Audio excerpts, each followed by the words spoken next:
Hi, everybody. We are recording this session just for anyone who missed that, if you've just joined. Thank you very much for joining us today and giving up your time. Hopefully it will be interesting and informative and you will get plenty from it. My name is Kirsty Setz-Clark and my role at Leeds University Business School is that of International Recruitment and Marketing Manager. So I am lucky enough in my role to travel a lot and go out to various different countries and hopefully meet the students who are considering Leeds University Business School as their institution of choice when it comes to their undergraduate studies. This session is around, why we think you should choose Leeds University Business School as your choice for your bachelor's, regardless of which program that you might be interested in that falls under our business school remit.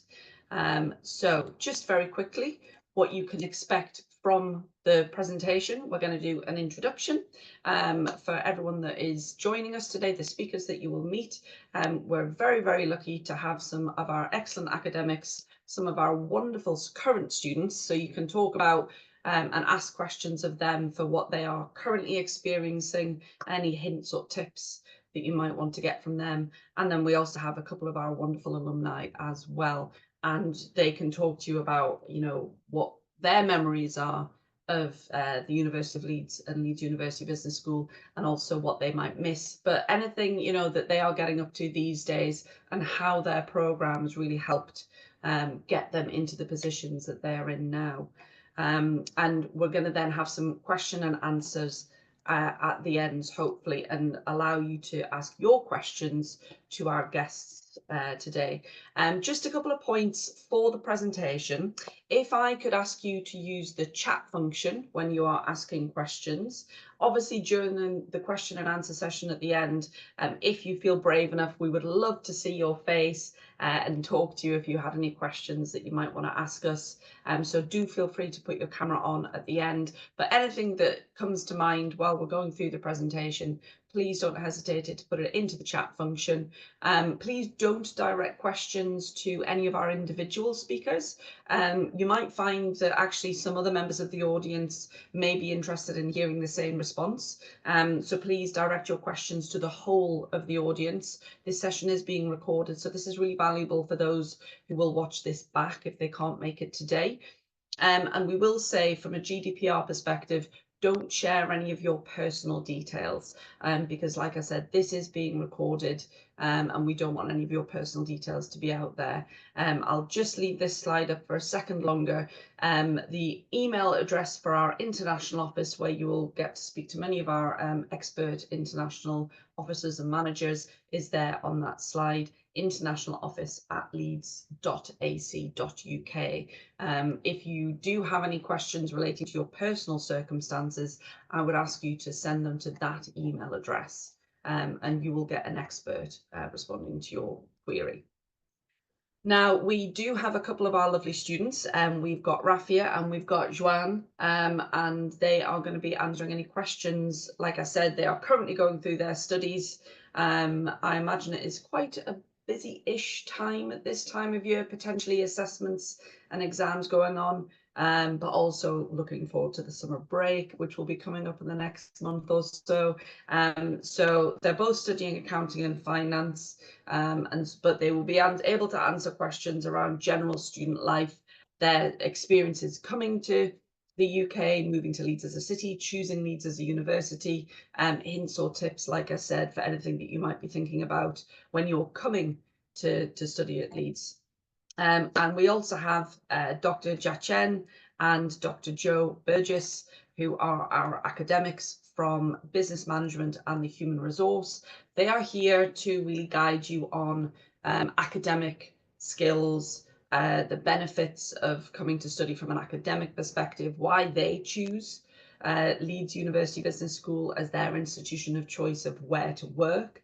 But also Dr. Joe Burgess is going to take you through some really, really useful preparation and practical tips that you can be using to prepare to come and study, obviously transitioning from your high school education into your university bachelor's in a different education system. So look out for that when it comes later in the presentation. I'm going to talk briefly about Leeds as a city, the region, the university, and we've got a couple of really nice videos to show you as well. So without further ado, I shall move into the presentation. So Leeds, I'm going to assume you've got to this point in your, your time looking for university. You've done your research, you've looked at the cities, and you've decided on the different universities that you've applied to.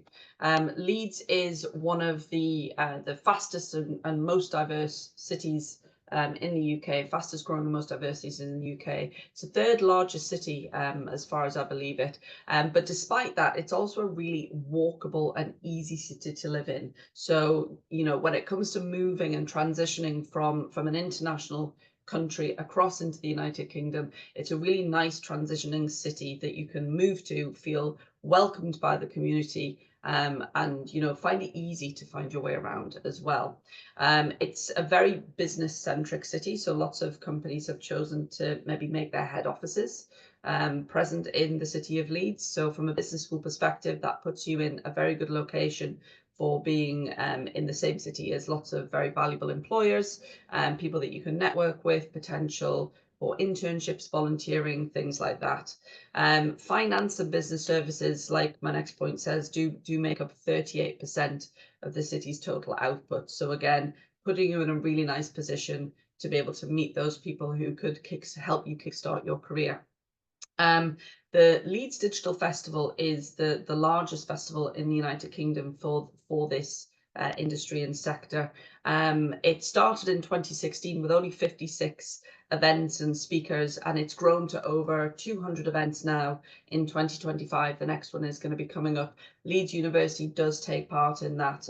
It does open and offer speakers through its Nexus area, its collaborations with businesses. So it's a really valuable place, again, just for finding out new things that are happening, getting interested in fintech, perhaps meeting new employers, not just meeting the new or the large global companies that you might be interested in working for, but meeting sort of like local small to medium enterprises who might be interested in hiring international students post-graduation. But as a city, from the student friendliness perspective, it's in a very unique position. For the size of its city, it does have 4 universities. So it's incredibly student-centric. Local businesses and locals in general really value the community that students bring to Leeds as a city. They understand the value of the students, and it's a very welcoming place because of that. The actual University of Leeds, we're a very old university. You might have heard of the Russell Group style of universities. The closest, although possibly not most accurate, comparison is that of Ivy League universities in the United States. But we are public universities. We are research intensive. That research does impact on both our locale, national and global perspectives. We've not just got our business faculty, but we've got many other schools and faculties whose research impact does sort of ripple across the world. And it does impact to a certain extent on the teaching that you are given as well. We are ranked in the top 100, 82nd in the world, but importantly for you, I think when we talk about people studying internationally and gaining that undergraduate qualification, one of the main things is around return on investment, and Leeds is actually 4th most targeted in the United Kingdom by graduate employers, and that was a survey done by the High Flyers report in 2022. From a European perspective, if you are considering Europe and the UK as an option when you're looking at rankings, we're ranked 20th out of around 690 universities in Europe. So from a prestige and a recognition standing, Leeds University is in a very, very good place if that is the kind of thing that you are looking for. Now, these are just a few rankings. I'll not go through each and every one of them, but needless to say, we are incredibly proud of these rankings. A lot of work goes on in the background to achieve these. It's not just the academic work, though. It's also the student satisfaction. The benefit the students are saying that they receive from from the teaching that they are acquiring and the learning that they're acquiring on these different programs. So, you know, if you're applying for any of these, you can rest easy in the knowledge that we are very good at what we do, and happily the rankings do speak to that effect as well. When you are considering your programs, something that you might want to look into, though, is the accrediting bodies that recognise the quality of our teaching. These are just a few, not all, but these are just a few of the accrediting bodies that recognise and value the work that they do. With some of them, it may be that you can become an associate member when you graduate. For others, it may mean that you get exemptions from certain exams, so you reach the final qualification sooner. It is worth looking into the different programs that we have so you can see who they are accredited by and where those exemptions might happen. If you did have any questions about it, though, you know, for your own personal circumstances, you might already be working towards or be considering working towards a professional qualification. And you know, you can email this or you can pop it in the chat to see, you know, why that is so valuable for you. These are just a few pictures that I really like, and I share them quite a lot in my presentations. We've obviously got the main recognised student building where our graduations happen. You'll see a lot of our graduation pictures take part there. We've got markets, we've got the shopping centres, and then if I move on to the next slide, we've also got the region that Leeds sits in. It is an absolutely stunning region of Yorkshire. We're in the top of England, but we are in the middle of the United Kingdom, commonly known as God's own country. And I think from the pictures here, you can maybe see why. He put a lot of thought into the landscape when this was being sort of designed and developed. But the people here are an incredibly friendly people. They're very, very proud of the region that they live in, and they really want to share that and help you experience you know, these different areas. One thing I will say, when you're considering coming and studying with us as a student, this is not just about gaining your academic qualifications, and this is also about having a life experience. You know, you're not just going to stay in the city of Leeds for the duration of your studies. You are going to go out and explore, and I think it'd be nice to hear from our current students and alumni, you know, all the different areas that they've seen around the city of Leeds. So these are the business school facilities.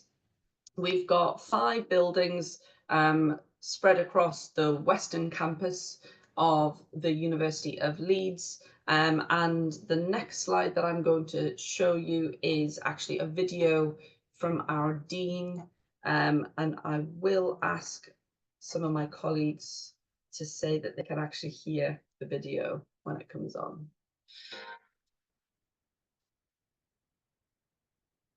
Welcome. My name is Professor Julia Benham, and I'm the Executive Dean here at Leeds University Business School. The Business School is one of 7 faculties at the University of Leeds, one of the leading higher education institutions in the UK. The university is ranked 82nd in the world and in the top 20 in Europe in the 2025 QS World University Rankings. It's also a member of the prestigious Russell Group of research-intensive UK universities. We deliver undergraduate, master's, MBA, PhD, executive and professional education and an online study for over 5,000 students from around 100 countries. And we are one of a small number of business schools worldwide to be triple accredited by AACSB, AMBA and EQUIS.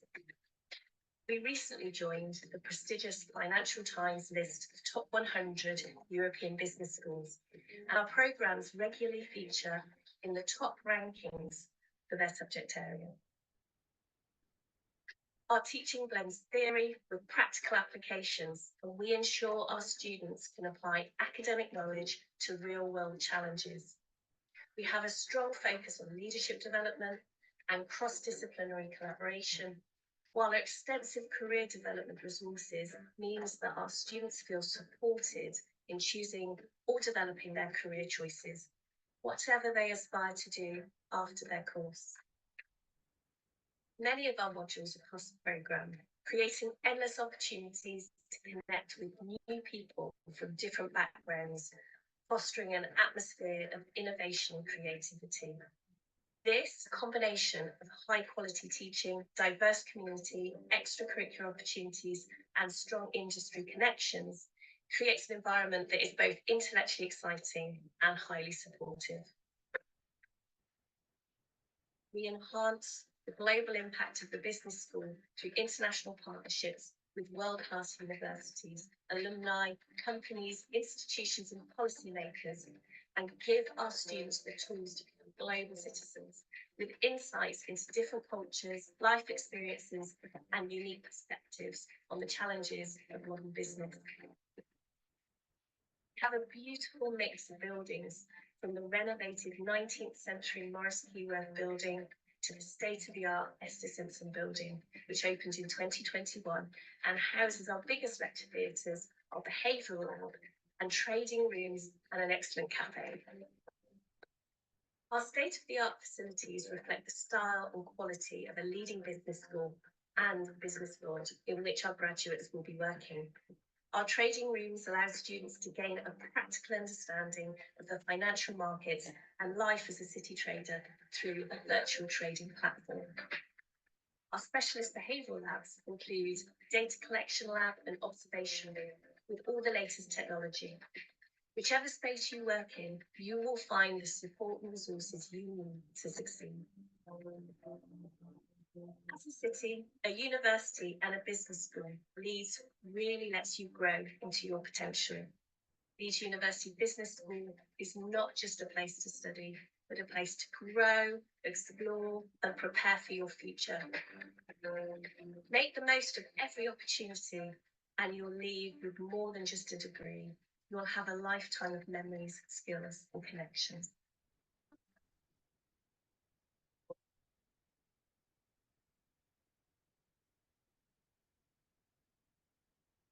I really love that video, and that is our Dean, Julia Bennell, who is talking about our business school, the university, and the city in general, but also the facilities that you would have access to when you join us as a student. Now I'm going to open the floor to our academics, Jiachen and Joe, and they're going to talk about the next few slides, which will be around our academic programs. So Jiachen, over to you. Thank you very much, Kirsty. And hello, everybody. Welcome to join the session. Really lovely to meet you. As Kirsty just introduced, I'm a lecturer in management consulting and human resource management.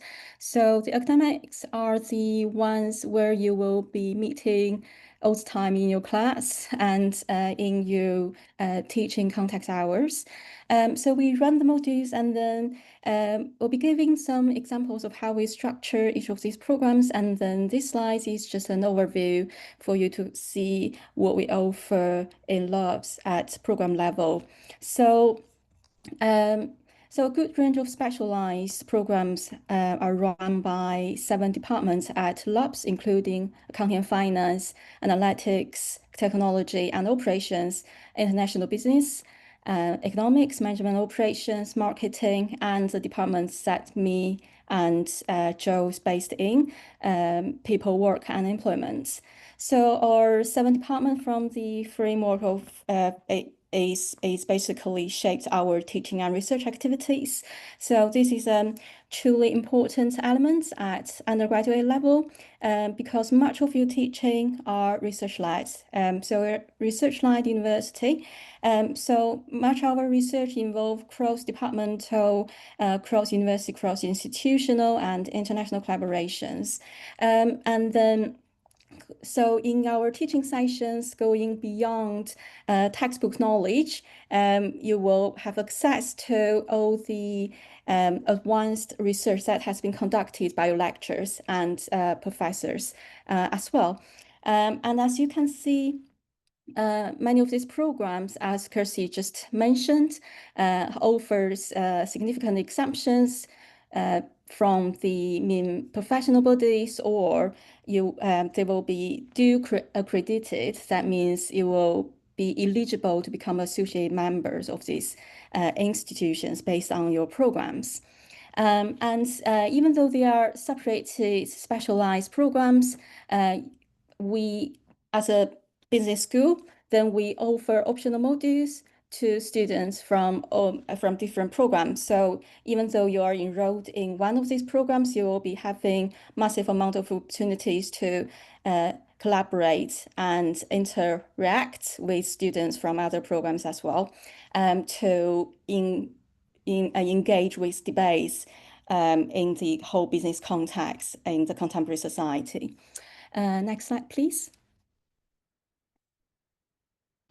Thank you. So this slide is a entry requirements. I'm sure as offer holders, you've spent massive amount of efforts to meeting these requirements. So well done to where you already are. And also as international students, you will get the equivalent requirements alternatives as well. So these requirements should have already been outlined in OU offers that you've got at the moment. And also if anyone is considering having an enrollment with our modules this year, very welcome and looking forward to meeting you very soon. We are really thrilled by you, by all your effort, hard work paid out. And also, even some of you, if you are considering to have a deferral, to have a gap year also, your offers should have outlined the opportunities to enroll from next year. So we're also looking forward to seeing you from there for different considerations. So it will be carefully considered your requests, but we're all really looking forward to seeing you very soon. So you have already developed all these skills to meet the admissions requirements. Very well done. And then we are really hoping that our teaching and interaction with you in the next 3 or 4 years will make your expectation paid out. Next slide, please. Thank you. So it's just like to set up some context and introduction to how we structure our course and how we structure our modules. So what you can expect when you enroll to start your academic work at undergraduate level. So this is an example of the program we run at People Work and Employment Department in year 1 for BA Business Management and the Human Resource students. So this is an example for our program, but for all the programs at LUPS, you will get a similar structure with a combine of compulsory module, optional module, and discovery module options. So within each of these modules, we'll be introducing critical debates related to the themes of the module.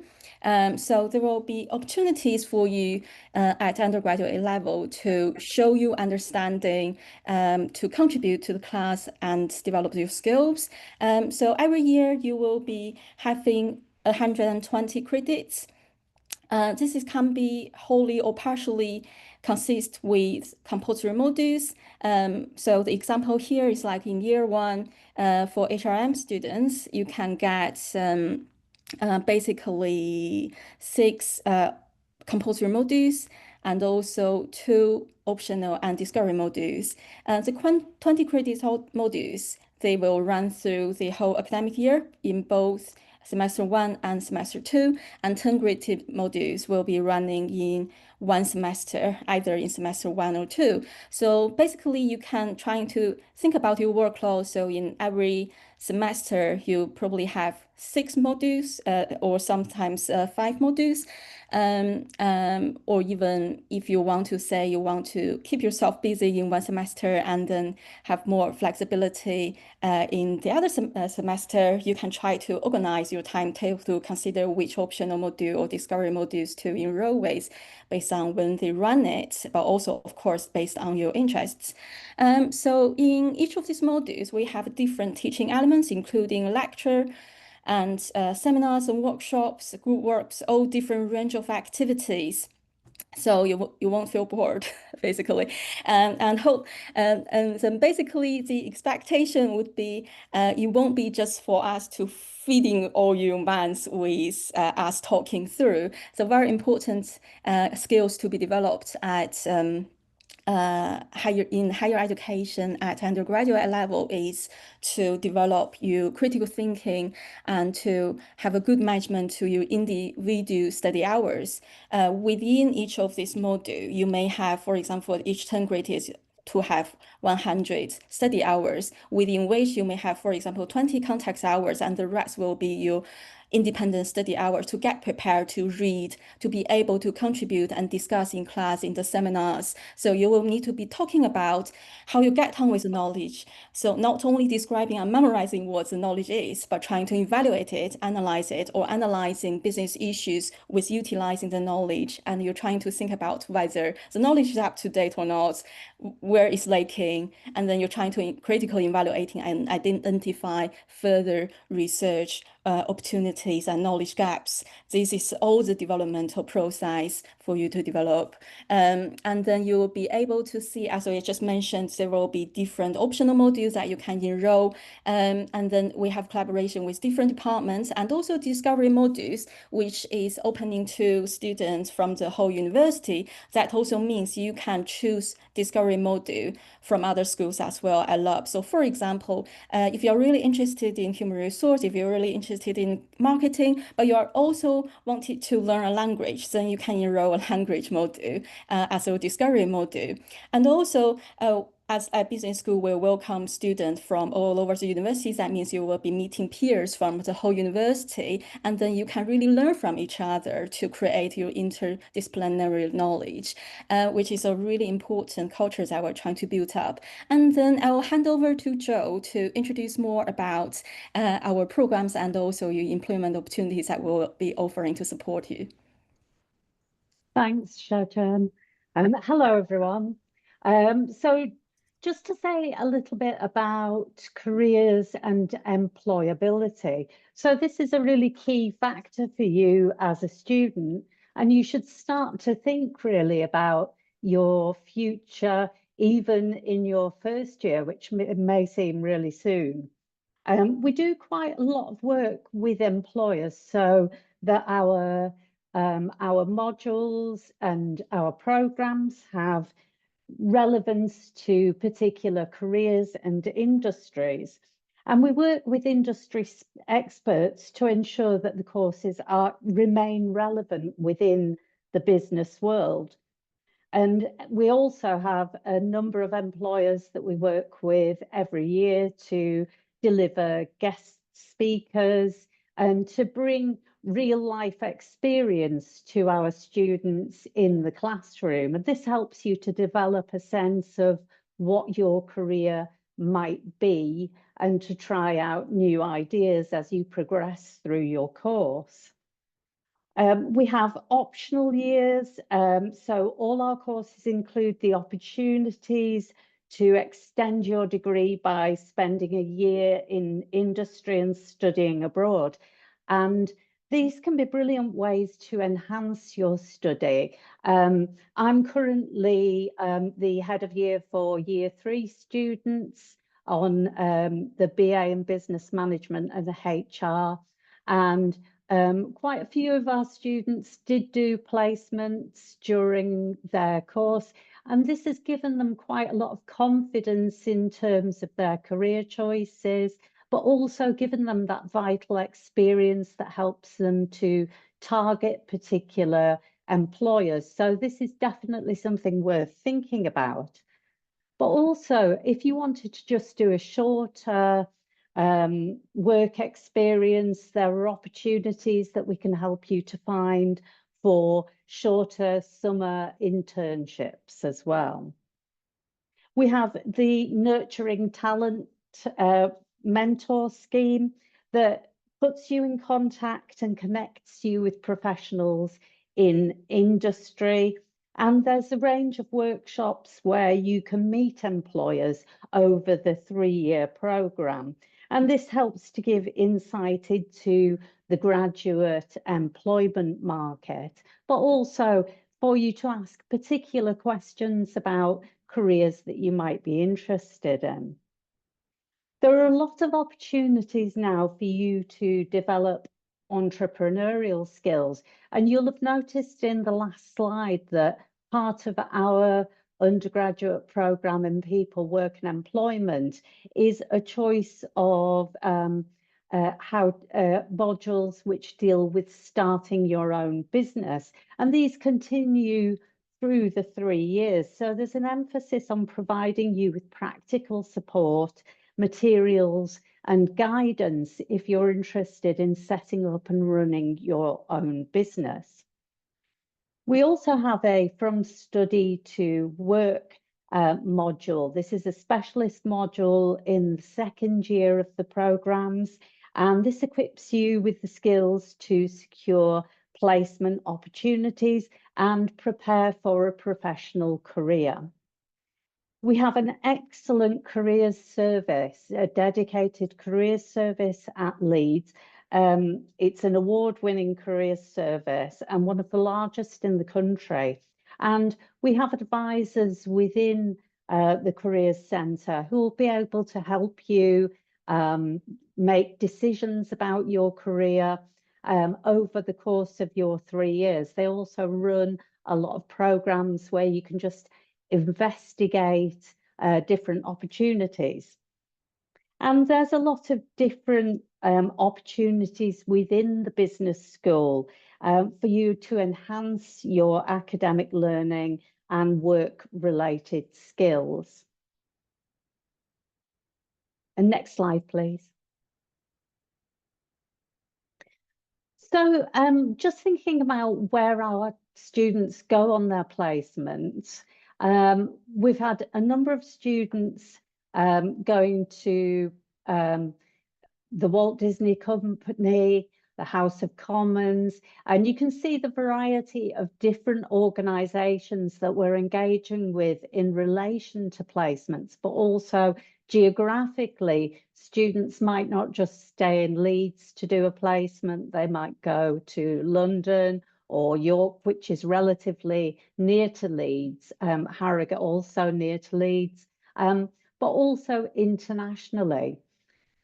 Student placements are a really valuable option. So even if you're considering a full year placement or a summer internship, the placements can give you the kind of skills and confidence that you might want to develop your career decision making and maybe try out some different alternatives and get that experience, which is so valuable for your CV.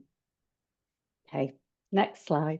Oh, I'm handing back to Kirsty, aren't I? Yes, I'll talk about this one. Thanks, Joe. Just very, very briefly, as Joe mentioned, you do get the opportunity to do what we might call an intercalculating year. So that is between your 2nd year and your final year. So it would become year 3 and your final year would become year 4. Now, another one of those options, if you don't want to do a work placement, is to work with our study abroad team and they will help you choose an appropriate institution. And as you can see, the options are quite literally global for where you might want to go and study and do that extra year in one of our partner institutions. These are top institutions, highly ranked, excellent business schools, and we have over 300 partners for you to choose from. There are a few stipulations. If you want to be successful in getting into this program, you have to maintain an average of 60% across all of your 1st year modules. It doesn't sound very much depending on the marking scheme of the country that you come from, but 60% is classed as a good degree. When you come to the United Kingdom, it is a 2-1. And so, you know, and you need to show engagement, you need to show willingness, but there are many benefits to doing either a work placement or a study abroad. Obviously, with work placements, you're building that network, you're applying your knowledge and your theory into practice. You know, you're in the workplace and you're getting paid, you know, which is really valuable for that. It's a very important year for being able to have that freedom to potentially even save up for your final year of university. But we do see examples of students where they have done a work placement or study abroad. Their final degree classification does go up one classification. So if you were expecting to get a 2-1, you may be in line to get a first, because you now have all of that experience that you can then apply into your final year's worth of teaching. So it might seem a bit crazy extending your undergraduate by an extra year. You're certainly not paying the normal international fees for that year. They are reduced significantly, down to around £1,500 in that intercalculating year, to maintain your student status. One thing to think about is, if you do want to do this as an international student, you may have to extend your visa. So you'll often find this is something that you can choose to do at the very beginning of your program. But it is one of the most valuable things that a student can do. It really adds an extra something to your resume. You know, you're demonstrating to employers when you've graduated, look, I've got my bachelor's, but also look at this experience that I've gained along the way. And it, you know, it gives you that unique selling point, something extra to talk about when you're in an interview. Now, onto student life and support. As a very large university, one of the largest in the United Kingdom, we hope that you would expect to see these things, you know, really, really valuable. Again, you're moving to an international country. I imagine your parents are probably wanting to make sure that, you know, their children are going to be fine, fit, healthy and well and looked after when they come to study in the United Kingdom. And obviously we put everything into place to make sure that that happens. So this is a list of the different opportunities that you have. 4 different levels of support. Obviously, when you first join us, you'll get your induction. We'll help you register with a doctor and a dentist. If you've got disability needs, from you know, dyslexia to, you know, to anything else that might be personal to you, you can reach out to our disabilities team before you join, so that you have things in place to make sure that you have a successful tenure as a student with us. You know, we've got the career centre, like Joe already mentioned. Academic personal tutors will be allocated to you. You will have meetings, designated meeting times, but also they are people that you can reach out to ad hoc if you're not sure where to find support. So there's lots of different things put in place to make sure that you have a really well supported time during your time at university with us. And Joe, we're back on to you. And while you talk about this, just for everyone in the audience, Joe's going to be talking about a number of these really valuable talking points for your transition and support. I'm going to put the links to these into the chat so that you've got them. What I would suggest that you do is you copy and paste those links into a browser while you're on international the call.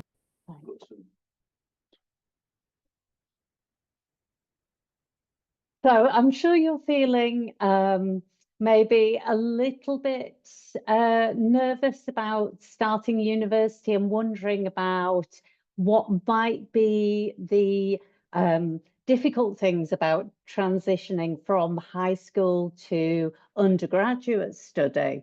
And there are 2 key areas, I think, that we'd probably highlight as being the main differences between high school and university.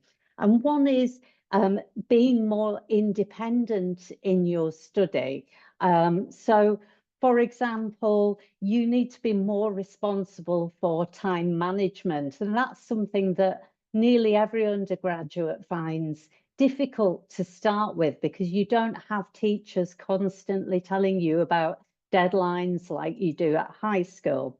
So if you're somebody who struggles with time management, that's something that you can start to think about over the summer before you start university, how you might manage your time, and think about how you might organize yourself somewhat better than you might have done previously, with your notes, your deadlines, your attendance. And then you might also want to think about the kinds of study skills that will be different from your high school study, particularly in relation to critical analysis and the range of information that you'll be synthesizing as an undergraduate. But we have lots and lots of support here to enable you to build up your ability to organise yourself, be an independent learner, and to be able to critically analyse texts and evidence. So thinking about that aspect of it, if you see, it says skills at library, and there are a range of really good academic skills on there, and you should be able to access those now and have a look through them. But one thing that is particularly useful is Flying Start for first years, and this gives lots of videos and information for first year students that might help you to feel a little bit better about starting university, not as scary maybe as you would think. You're building up your academic abilities over the 3 years that you're with us. So we don't expect you to arrive and be an expert or amazing at critical analysis. A lot of our first year modules are structured precisely to help you build up and bridge that gap from your high school study into your degree program. And then by the 3rd year, you'll start to be more confident in your evaluation and analysis skills. We also have a program that's online that you can do before you start university, and that's called Skills to Succeed at University. It's an online program with around 4 classes, and that's to help you understand some of the differences between high school study and university and some of the skills that you might need to develop. I've also put on a link to blogs and podcasts in the business school. This is for the Centre for Employment Relations, Innovation and Change, which is the research centre linked to people, work and employment that Xiaochen and I both teach for. And you'll find some really interesting research and discussions between our colleagues. And these are the kind of things that you would expect to see in our lectures and in our reading material. So over the summer, there are research centres right across the business school that you can access through this link. You might want to start taking an interest in the types of research that that professional people within the organisation are doing. The other top tip probably is to start reading over the summer a lot in English, because it's really challenging to read in another language, and we understand that, and we try to support students as well as much as we can. We have lots of support through the library and through the International Centre, but also you can start to develop your English reading skills so that you feel confident when you start your programme. Thanks, Kirsty. I need to unmute. 2025. I shouldn't be doing that anymore. So just to bring us back, I think I moved the slide on a bit too quickly there. So accommodation. I know this is something that people are starting to think about and preparing for. Accommodation is something that you'll be guaranteed as a new international student in your first year, so long as you've met all the deadlines so far. And you should have been receiving emails already. Then you will. It's not a first come first served basis for our accommodation. You will start to receive emails after the deadline of the 1st of July. There used to be a deposit that was required to confirm that of £200. That has now been removed. So what we ask you to do is when you make your choice and you send in your choice of accommodation, we will look at that, and we'll be looking at everyone's different options based on the budget that they've said they had, where they would prefer to live, and we will be sending out the agreements of where you've been offered a place. Most people get their first choice, but we will ask you for other options if we're not able to do that. You do get the choice to accept or reject it. There's a massive amount that is included in your accommodation, and new for this year, which is very exciting, is premium membership to the Edge gym, which is the university gym, and it is exceptional. They did a massive refurbishment. It's had millions of pounds poured into it, and it is one of the best gyms in the country, I would argue. But there's lots of different locations where you can live, whether that's on campus, around campus. You shouldn't really be more than a 20 to 30 minute walk, maybe a short bus journey away from where you will be studying. The key thing is, and what I'm going to do when we're in the Q&A part of this presentation, is I'm going to add a number of other links about things that we've discussed during this presentation. I'm going to add them into the chat function. One of them will be accommodation. Think about your budget and the facilities that you want to have included, whether that's you're happy to share a bathroom or you definitely want ensuite. You will pay a little bit extra for ensuite. Probably choose self-catered. That will give you more flexibility about the different locations that you'll be offered. And use Google Maps. Look to see whereabouts they are on Google Maps in comparison to the campus. You know, read about what the accommodations have. Look at the different tours that we have available. Really use the information. The website is huge for accommodation, so use that before you make your decisions. But that is, you know, that is something that you will be guaranteed as an international first year.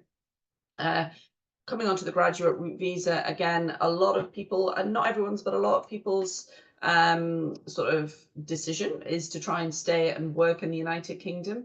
Now, you do have the 2-year graduate work visa, which means that if you successfully graduate, you can apply while you are still in the United Kingdom for this graduate route visa.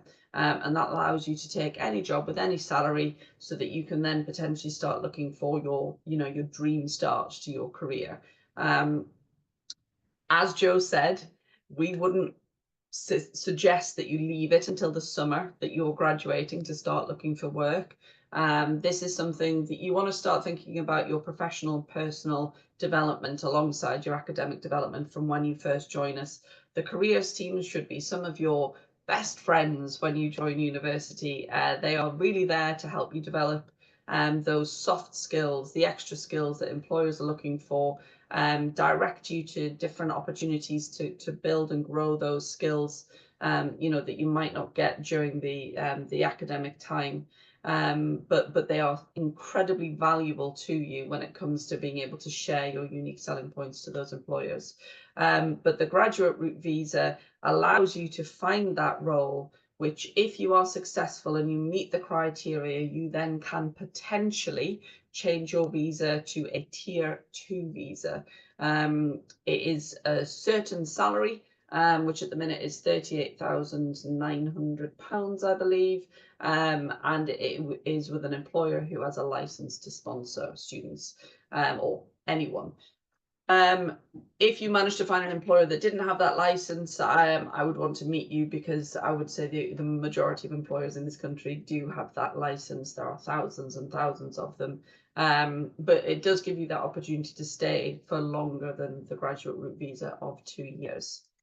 Now, a very, very quick overview of our pre-sessional courses.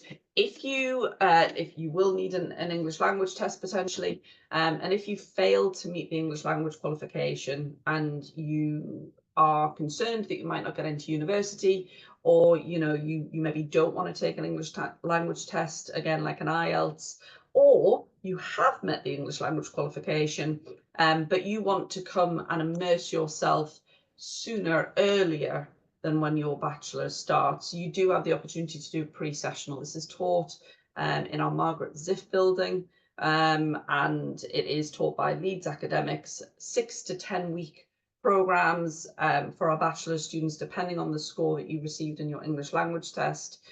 It does come at an extra cost, but they are super valuable for preparing you in advance. Joe said, you could spend your summer time doing that extra reading in English, maybe start listening to the radio or podcasts in English, start trying to immerse yourself in the English language a bit more so that it becomes a more common sound for you to be hearing. Another way of doing that as well, though, is considering a pre-sessional. You would be living in the city of Leeds, you would have had that 6 to 10 week time of learning the city, becoming acclimatized to the region, becoming acclimatized to the weather, the time difference. You're not landing and having a short period of time before you start your bachelor's. So this is something for you to consider if you want to. It's something that is available on our website. If you provided an English language test and you hadn't quite met the requirements, our admissions team would likely offer you a pre-sessional instead of having to retake an IELTS test. So that's just something to bear in mind. So we are coming to the end. This is my penultimate slide. It is one final video, another one that I do really like, and this is mostly about a view of the university and the city. So I shall play this for you.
And that is the end of our presentation. Thank you very much for listening and your time. I'm going to end the slideshow and stop sharing my screen. And hopefully that will bring us back to the main area. Okay, I can see that we've got a couple of questions in there. If you just bear with me, I'm going to introduce our students, Rafia and Juan, and I am going to ask them individually. I'm going to start with Rafia. If you want to introduce yourselves, tell us a little bit about your journey in deciding on Leeds as your option for the institution where to study your bachelor's. Why you chose, and are you happy with your decision? I hope so. And then any sort of any things that you weren't aware of during your planning stage. I know, Joanne, yesterday when we spoke, one of the things that you mentioned was CAS and visa. So when you speak, it'll be interesting to hear about that. But Rafia, let's start with you. Do you want to tell us a bit about your journey to joining us? Hello everyone, my name is Rafia. I'm a second year accounting and finance student. I'm from Bangladesh. Thank you for joining us today. So my journey, well, I was looking for universities. I always knew I wanted to study in the UK, but I chose Leeds because of the accounting and finance and their ranking because of it. So we saw in the previous slide before that it's 7th in the UK, and it's really reputable university, and the business school is really famous. So while I was looking for it, this really caught my attention, and I was like, I really liked it. And then definitely Leeds is a very student-friendly city, so I did some research. Definitely, I'm sure everyone does. So I also did my research that it's a very student-friendly city. It's like very diverse city, and everyone is really friendly. So I saw it and I thought that this is the city that I want to go to, and I definitely don't regret my decision. This is probably the best decision I've ever taken. And my degree choice, sometimes, to be honest, I like it. Sometimes I feel like it's hard, but at the end of the day, I know this is gonna take me somewhere that I want to be, because I want to work in a really, probably in a nice financial areas. So this is something that I want, and Leeds is really good for that.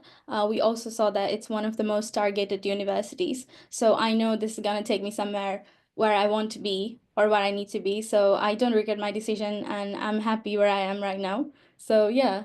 And my main concern when I was a student, or probably when I was in your place, I'm sure you're probably thinking about it as well, that will I be able to adjust when I go to uni? It's a very new area, new environment, new city, new people. So I would say we saw that in the slides before, that we have so many clubs and societies. We have around 300 plus clubs and societies. So I would recommend joining those. And definitely very important is welcome week. So when you come to uni, definitely join the first week of university, the orientation week, which is very important. I would say I met my best friends in that week, because everyone would be looking for friends. Everyone is so open to each other and like know about each other. So probably you meet your best friends there. So, and definitely a lots of free food. So definitely join that week. So yeah, that's all I had to say. Thank you. The free food sounds like a very nice reason to join. That was a lovely answer. Thank you, Rafia. It's nice to know that you know, that you have recommended that. I think induction and that first few weeks is really key for making friends. So thank you for sharing that with us. Joanne, what about you? Do you want to tell us about your experience? Hello everyone, I am Shen and I'm from Malaysia. And same as Rafia, I'm in my second year doing accounting and finance. But something a little bit different from my experience is that I'm actually a transfer student. So I did my first year in Malaysia and I'm doing my second and third year in Leeds. So I'm like on a 1+2 pathway. Yeah, and the reason that I chose Leeds is, well, one of the main reasons, like Rafia mentioned, its ranking in the global universities. Yeah, it has a really outstanding global reputation and a diverse student community. So there's like a lot of international students here. I think it's a really good opportunity for us to meet new people, you know, to try to meet people from different countries. And also our university's career support, they provide incredible support to build like a really good career future development for us. So I think that the career services is like one of the main reasons for me to be here today in Leeds. And in terms of the city, I would say that Leeds is like a perfect city for students. You know, I think that it's like just nice, if that even makes sense. It's not too much, but not too less. You have everything you need. And the distance between the city center and the university is like walking distance. So you can just like hop onto the city center after your class. And everything is walkable, even though Leeds is like one of the third largest city in UK, but it's still very walkable and you'll slowly get used to it. Um, and also, in terms of my visa, I'll just share a bit of my own experience. So I actually had a really tight time frame for me to get my visa done and to come like for the orientation week, like Rafia mentioned. So once I got my final results, it took like 2 weeks to actually get my CAS letter. And once you get your CAS letter, then you can only apply for the visa. I'm not sure if it applies to all the countries, but at least for my country, I need the CAS letter to apply for a visa. I believe that applies to all of the countries as well. And after I apply for my visa, it takes about another 14 working days to get my passport back.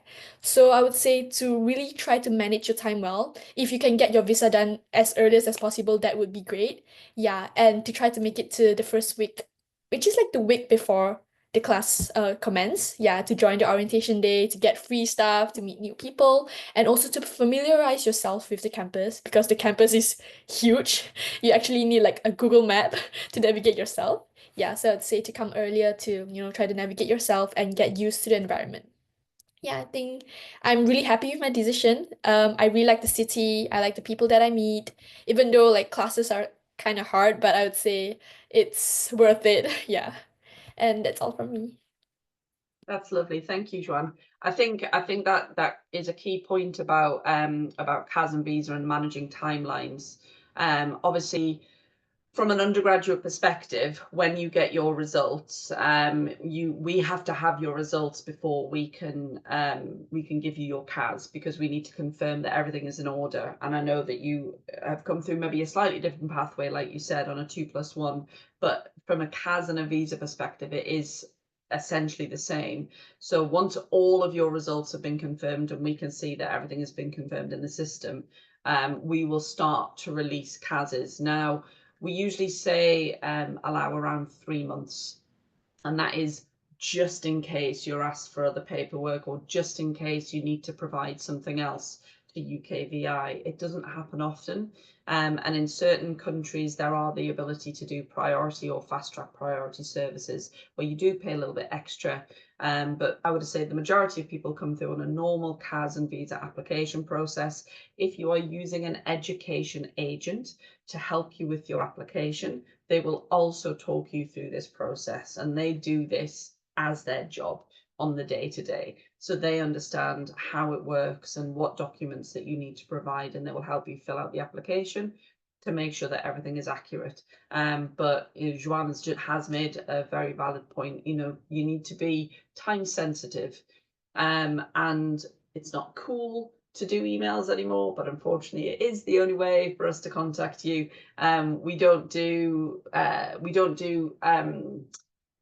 processes and procedures through our offer holder groups. We might send you reminders to sort of like broad WeChat or WhatsApp groups, or Line, depending on the country that you're in. But we won't do formal processes and procedures through this. So do pay attention to your emails, and do respond before the deadline that we ask you to respond. That is key, because we need you to do your bit so that we can do ours. So thank you, Joanne. I'm going to introduce Milan and Morgan now. They have taken time out of their busy schedules because they are now successfully in work. And I know that given the time differences, it is later on in the day for both of them. And I imagine dinner is probably something that they're looking forward to having at this moment. So Milan and Morgan, Milan, I'm going to start with you. Thank you for joining us. I do appreciate that. You are coming to us from India. Do you want to introduce yourself? Let us know the program that you studied when you graduated, and what you're doing now, and how your program maybe helped you to make those first steps into your first career. Yeah. Am I audible? You are. Thank you. Yeah. So, hi everyone. First of all, congratulations on getting an offer from Leeds. That is one step ahead of a lot of people at this time. Um, I graduated last year in July. I did a degree in Bachelors of Business Management. My time in Leeds was really memorable, and honestly, going through this presentation just reminded me of how much I really miss it. If I were given a chance, I would honestly do another degree again if it meant going back to Leeds. Um, when I first came to Leeds, it seemed like I was put into like an alienated space, but that was mainly because COVID was still kind of just leaving us at that point of time because it was towards the end of October of 2021, and we were still in a little bit of a hybrid mode. So I feel like when I started off my time in Leeds, it was quite difficult to kind of navigate what I wanted to do and where I wanted to go because a lot of things were kind of limited in terms of even our classes had a number of limit to like how many people could attend it because we were put into smaller cohorts rather than bigger ones. But as time passed by, I think Leeds really warmed up to me. When I say why I picked Leeds, one of the biggest factors has to be the campus. Hands down, the best campus I've seen. I've gone around to visit a lot of my friends that have been around the UK, and I don't think there's any campus in the UK like Leeds. It's so big and it gets you so like some days you're just like, oh my God, I don't want to go from this corner to the other. But then you're there and you're just like, I know why I'm here. It's so beautiful. It's amazing. The city is so welcoming. The student life, that's why you should be in Leeds, honestly. In terms of my course, I believe my course shaped me in a way that helped me in many parts of my life in the last 3 years that I've spent. But mainly, I was a part of the careers mentoring scheme, which is what really helped me out in first year because I was really lost. Coming from where I grew up in the Middle East and we don't really get opportunities to do part-time jobs. So I had nothing to offer on my CV when I looked out for part-time jobs. But when I spoke to my mentor, I realized that there's so much for you to offer. You just need to look into the little things you've done at high school, and you'll remember that not everything that you think is invaluable is going to be invaluable. Apart from that, I was a past leader of business management, which was a great opportunity in itself. It helped me gain a lot of leadership skills. And I also was a student ambassador at the university, which was another great way to meet people and also kind of keep yourself busy apart from just going to uni and doing your dissertation, which is what most of my final year was. But overall, to sum it up, I really enjoyed my time in Leeds. And I'm now working as a marketing executive at one of India's biggest ticketing platforms, which I did not ever imagine. I always imagined to have a future in the UK and settle there. But I always look back and think about all of the interviews that I gave and just think about how much they shaped me because as much as you see a rejection as something negative, it also gives you a lot of feedback and a lot of opportunity to grow. Oh, that was lovely. Thank you so much for that. I really appreciate that answer. And we'd love to have you back to the campus. If you ever do get a chance to visit, that would be something we'd hope that you'd let us know, definitely. Did you, when you were starting to go through your journey, did you work with an education agent? Did you have anyone that was helping sort of like guide or No, advise I you through, worked or on did you that do it solely. yourself? Yeah. Yeah. Wow, that is impressive because I know the paperwork and the documents that you're required to Yeah. get is quite extensive. Brilliant. Have you got any hints or tips for our audience about things that you came at a difficult time, I think, just coming out of the pandemic, like you said, but things that you might not have expected to either need or maybe not need. Any hints or tips for people coming for the first time? I think I would just say that the one thing that you need to make use of that the university provides is your academic personal tutor. Because I feel like my personal tutor was really great and she helped me in ways that I could have never imagined. A lot of the shaping that I have had through university was actually through my personal tutor. Because I remember towards the end of my final year, kind of being very disappointed with the grades that I had had. But I was really motivated by my personal tutor to keep going and perform well in the final semester. And I've actually graduated with a first after a lot of hurdles that I crossed. So I would say the most thing that you should be doing is to not miss out on any opportunity. No opportunity that you get is small. It's always going to teach you something. Fantastic. That's a really, really good tip. And excellent. You came out with the first. Again, that is not easy to gain that. So really well done. Really well done. Thank you. Morgan, you are joining us from Singapore, and I think it's getting later and later with you now.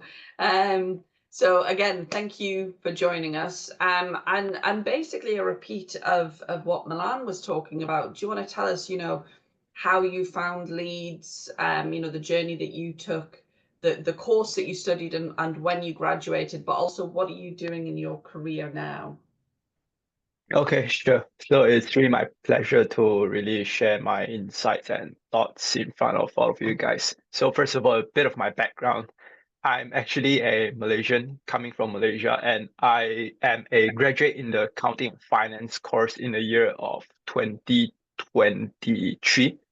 And right after I've graduated, I landed a job in one of the largest accounting firms in the world in EY in the consulting department in EY Singapore, dealing with accounting system implementations.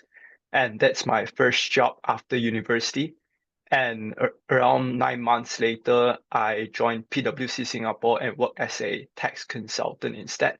So I think what really made me to be able to land multiple jobs in Singapore despite being a foreigner is what Uni of Leeds really shaped me with, because I think in Uni of Leeds, the professors really emphasize on building up the qualitative and quantitative skills for students, apart from just solely focusing on the quantitative side, although accounting is known to be quite a quantitative subject. So yeah, I think Uni of Leeds is really a good uni to consider for your tertiary education. And yeah, I think that's mainly what I want to share. That's great. No, that's really insightful. Thank you, Morgan. Obviously you've come from accounting and finance. Did you get the use, or did you take advantage of any of the different facilities like the trading suite, for example? And if you did, what was that like? Was that beneficial? Oh yeah, one thing about this is feel free to abuse all the resources you have, like just practice the free psychometric test you have, as it really helps you for your job application, as that's the first stage of your job application. And yeah, as well as please go to the trading room right there to get a feel of how financial trading really looks like in the actual world if you're really into it. And also please join the clubs. I know it's a very busy study schedule you have in University of Leeds, but do spend some time and join some clubs that you're interested in, for instance, finance club or consulting club. I actually joined the consulting club in University of Leeds, which really gave me quite some practical project experience, which really made me stand out as well during job application. Oh, was that with the Students' Union, the Leeds University Union? Yep. Oh, fantastic. Yeah, I think that's something to bear in mind for the audience as well. Like I think I said at the beginning, it's not just an academic experience, it's it is a life experience. You're there to make friends for life. Like Rafia said, during that first induction week. But also try new things. There's over 300 clubs and societies. Did you join any others, or did you try anything else new that you hadn't done before, Morgan? So during my first year, I actually joined the finance club because I was really into finance back then. But during my third year, I decided to pivot into consulting, which is why I decided to join the consulting club as well. And during my time in the consulting club, people were very friendly, and we were actually involved in an actual project, helping an actual client to expand his business, although it's a very small business. But the experience, I would say, it's remarkable. Oh, that's really interesting. So it's not necessarily just about gaining new hobbies, for example. You get that Yeah, it's really real about world building up the experience. practical skills, the communication Yeah. skills, which are Oh, very, very valuable in the eye of employers, I would say. yeah, I would Yeah. agree. I would agree. So if you were thinking back to sort of like any fond memories that you might have of the city or the university, is there anything that you maybe miss from studying at Leeds? Anything that you wish you could try again? Oh, I do miss the libraries in university. Libraries are very nice. And as well as a computer room called EC Stoner, which is around the School of Mathematics. It's very good for quiet studying during your Saturdays. So yeah, I do miss the facilities in University of Leeds in general. And I do really miss my time in Leeds, because like what Shen shared with us just now, it's really quite a perfect city in the sense that it's not too noisy, too much distraction like London and Manchester, but at the same time, it's not completely boring. So yeah, a perfect city, I would say. I think that sums it up nicely. That's a good way of putting it. Brilliant. Thank you so much for sharing that, Morgan. I appreciate that. I'm No conscious of worries. the time. But I've got one more question, but I'd actually like to put it to Jia Chen and Joe. We talk a lot about, why might our students come to study with us, you know, what is it that our alumni miss, but actually our academics, you know, you choose to make Leeds your home, perhaps, if that's not where you're from originally, and you choose to make it the institution that you know, you want to work at and support, and, you know, and help grow those students' lives. So I'll start with you, Jiachan, first. Why was it that you decided to choose Leeds? I think you've got a nice little story. Thanks, Thursday, and thanks everyone. And I was thinking whether I should present as an alumni or as academics, because I was a Leeds graduate myself. So I have been staying in Leeds for 14 years already, and then I came to join as a master's student, and then I completed my degree as for MA Human Resource Management in the same department I'm working in now, and then I've got my PhD here in the same department. And then during the time as a student here, I found it extremely accommodating place. And then you can see you have been given a massive amount of opportunities and autonomies to grow your individual skills. And also there are opportunities for you to really customize your experience when you're studying here. And from today, I hope the students will be agreeing that we seem to be approachable, me and Joe. So this is what we felt when I was a student, because I feel the teaching staff here and also all the wonderful student support team, international office, everyone I have been connected with when I was a student was extremely supportive and paying attention to details. So everyone was seemingly to be really respectful, and I really kind of like you feel that this is a place where the culture and structure can have a lot of positive impacts to you as an individual. So when I was trying to apply for jobs as an academics, because I've already developed my teaching profile when I was a PhD student, so I started teaching during my PhD, and I really enjoyed that experience when I was as a student, and also working with colleagues here. So Leeds was a place where I put on the first on my wishing list that I could continue to stay. I just don't want to leave it. So as you probably can tell, I was an international student myself. So I wasn't originally from here. I wasn't even originally from the UK. I was from China, Beijing, and then so my main reason to stay in Leeds and university is from the experience when I was a student, actually. It's just like really creating this supportive environment. And in the end, it's kind of like the people around you who you are working with, who are saying and interacting every day. And all I feel in the time is almost like how long was that? It's like 6 years when I was a student, including my master and PhD and other stuff. As a student here, a so positive environment and welcoming environment. I never had an issue with anybody, and everyone seems to be really happy rabbit on the scale. So it's basically it's just like the people really gave me the feeling, and our departments, really the colleagues working here when I was a student, making me feel there's a home, and then I would like to stay. So yeah, and when I was becoming an academics and start to teaching and I engage more with colleagues, and I can see I haven't made the wrong choice. It's the best choice I've ever made, because in terms of student education, this is what I really cared about. Is we pay attention to student education. We have a lot of discussions at departmental level to say how do we engage with student better, how do we enhance student experience, and then we make updates. We looking into all the detail to look at the cases all the time in our departmental meetings. This is a part I've really enjoyed to have discussion with colleagues, and to see this is a culture we create, that we pay attention to students and to the future. So yeah, it's just like I'm still a happy me in this 14 years and many years in the future as well. Oh, that's so nice to hear to the people though, and I think you're right. I'm actually fairly new to Leeds as a member of staff, and it's been nothing but welcoming.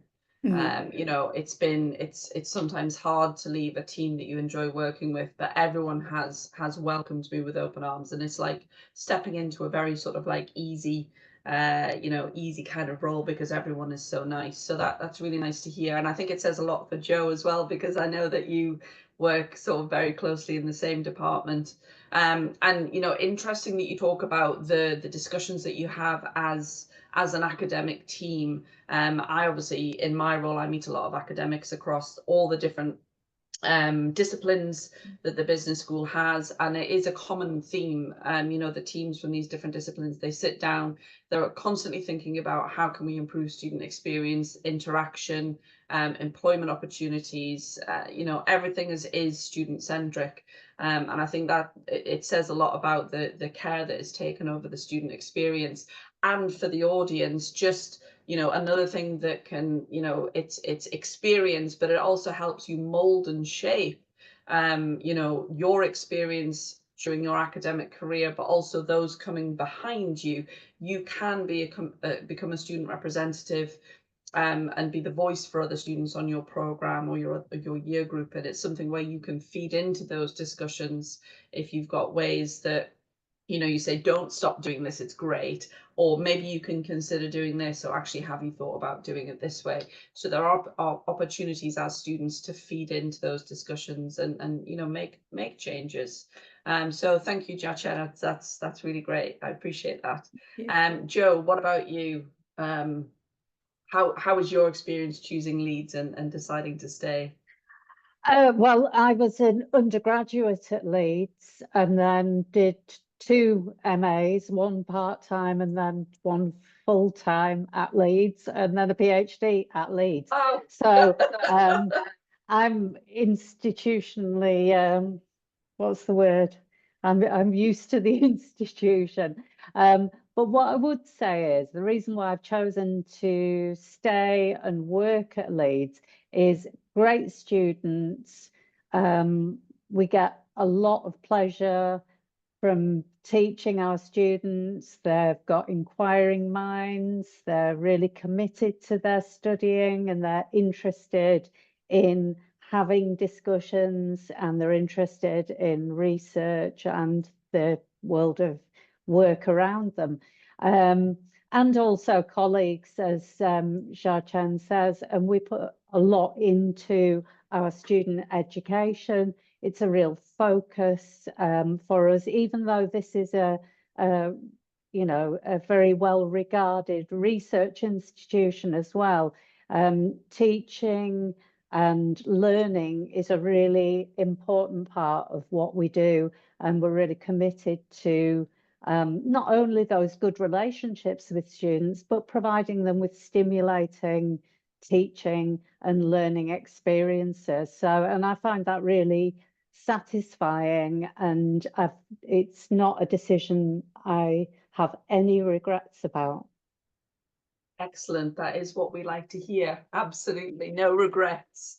Thank you. Thank you for sharing that. I didn't realize you'd been with Leeds since your undergraduate and multiple masters and PhD.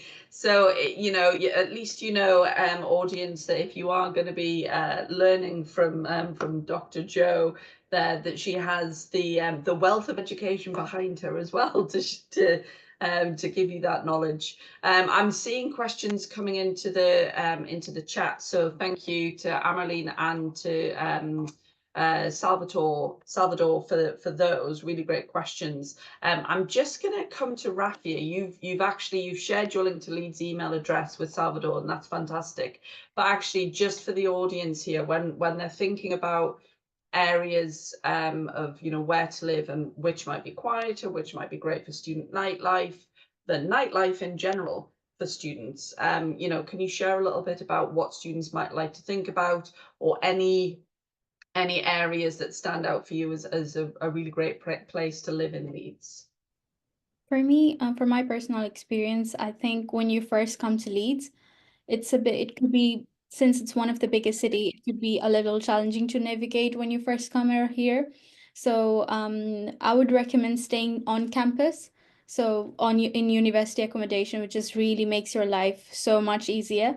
So once you kind of get used to it, then you can move a little far. Maybe if you are someone who is into nightlives, if you want less some like club nights or going out, if you like that, or if you want some vibrant city vibe, then I would recommend living on city center areas, like near city center. So it is like really gives off a vibe that if you're like out at night, it's like always people there, and it's kind of sometimes a little noisy, but not too much as well.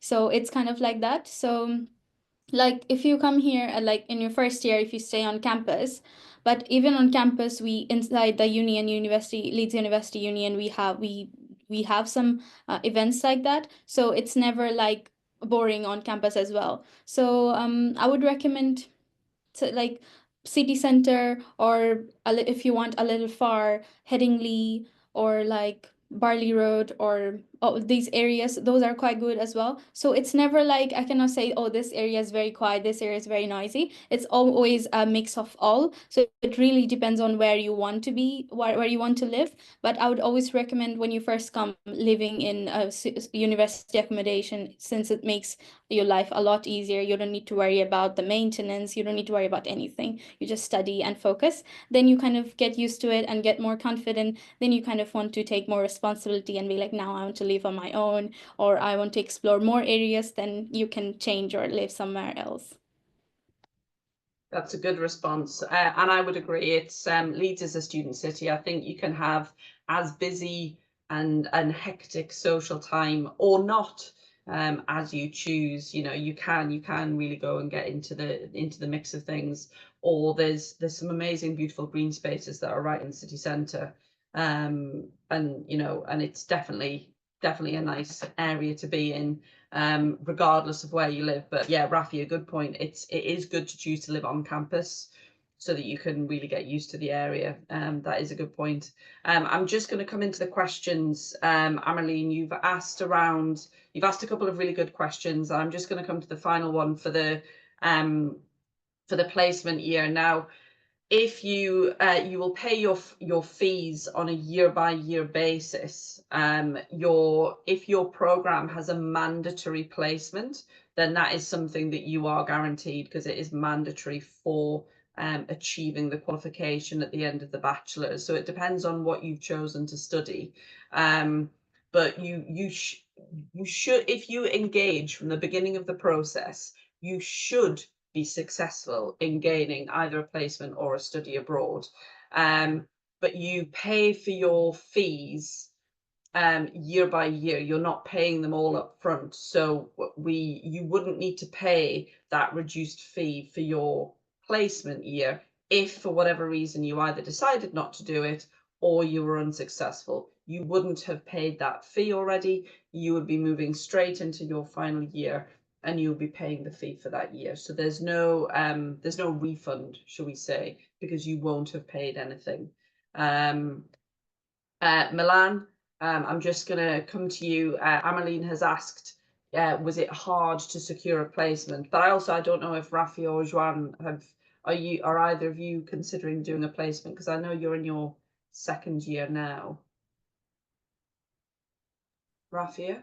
I'm actually not looking for a placement. I kind You're of not doing one. Yeah, I'm more into internships, so yeah, that's what I'm kind of focusing on. Yeah, I think that's good as well. I think something, you know, we do focus quite a lot when we talk about opportunities. We talk about those year-long opportunities, but actually you've got internships that you can be doing. You've got summer internships, summer schools. So you don't need to take a full year out, and you can actually build quite a nice profile by doing internships available either throughout your studies as a part-time job or during summer internships. So that is something to consider, Ameline. Milan, I can see that you're still on the line. I'm not sure if you Yes, I am. I was just typing my response, but I'd rather just say it out Yes.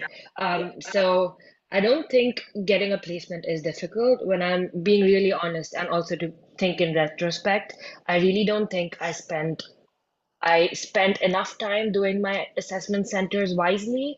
I think I took them a little too lightly, and maybe if I had tried hard enough, I would have had a placement too. So what I'm trying to say is it's really not that hard if you really put in all your efforts. It can be a little tough to kind of balance it through your academics because you've got so much to do, and then you've also got interviews scheduled and assessment centers scheduled. But if you really try to kind of manage your time properly and plan ahead, you will get your result. Fantastic. Yeah, that's a great response. And I think it's also good. It's about managing people's expectations as well, Milan. So that, thank you for being so open about that. Amelina, I think things that you need to bear in mind around coming to university, you are coming and studying at a different level. And Joe mentioned you are going to be required to manage your time. Time management is going to be a key skill that you're going to need to learn. And there are people that can help you if you're struggling, if you're trying to fit things in. Maybe you are taking on too much. You also need to be mindful not to take on too much. When it comes to internships and studies, some of them are built around your timetable depending on where they sit. Some of them are done during the summer break, so in theory you don't actually have any studies going on. You might want to be doing some reading or some pre-preparation for when you come back into the next academic year. Depending on the program, academics may set summer preparation for you. If you've been unsuccessful in passing all of your modules, you might have 1 or 2 resits, and they will take place during that time. But really, it is about understanding your own capabilities. You best. Any opportunities where you can learn about time management and taking on not enough perhaps or too much, something to be mindful of. But we have thousands of students every year who successfully undertake their studies and their internships, and they are successful. It's certainly not going to be the easiest 3 or 4 years of your life, but with the right preparation, you really should be able to be successful in managing all of those things. I'm seeing these. I think, Joe, thank you for responding to Salvador as well. Are there any other questions that anyone might want to ask out loud, perhaps, or into the chat? I think this has been quite a successful session. We've run over, which tends to tell me that people are really interested in this, which is great. But I'm not going to hold anyone here for much longer if there are no more questions, and we'll bring the session to a close. I'd like to thank everyone for their time. People do give up their valuable teaching time, post-work relaxation and study time. So I do appreciate all of that. Thank you very much, academics, alumni and current students. I have put a lot of links into the chat for anyone that has joined us live today. Anyone that is joining us during the recording session, this will be available as a recording. Those links should still be clickable for you to look at and get onto the website. The email address is at the beginning of the presentation that you can get in touch with if there's anything particular that you might want clarification on. But we appreciate you joining us live. We appreciate you watching us in the future. Thank you to everyone, and I am going to bring that session to a close. I'm going to ask Hannah to stop the recording if she can. In fact, I might be able to do that.